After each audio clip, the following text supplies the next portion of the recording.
कोणता अब्जोपती तुमच्या घरातला कचरा काढणार आहे? कोणता करोडपती तुम्हाला झोमॅटोवरून फूड डिलिव्हर करणार का ओलावर टॅक्सी चालवणार आहे? नाही ना. कारण ह्या सगळ्या कामासाठी त्या गरजू, गरीब आणि प्रामाणिक जनतेची गरज लागते, जी कमी पैशामध्ये रिस्की आणि हार्डवर्क करते. त्यांना तेवढेच पैसे दिले जातात जितक्याची त्यांना गरज आहे, म्हणजे अन्न, पाणी आणि रोजच्या लागणाऱ्या वस्तू.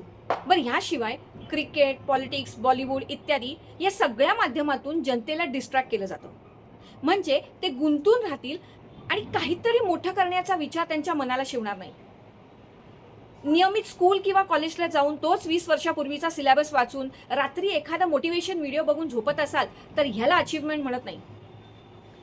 आपण चक्क सिस्टमच्या बनवलेल्या जाळ्यामध्ये अडकत चाललेले आहोत.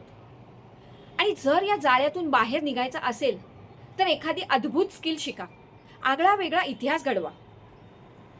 मंडळी, कोणतंही काम किंवा कोणताही धंदा छोटा किंवा मोठा नसतो, फक्त प्रामाणिकपणा आणि जिद्दीची गरज असते.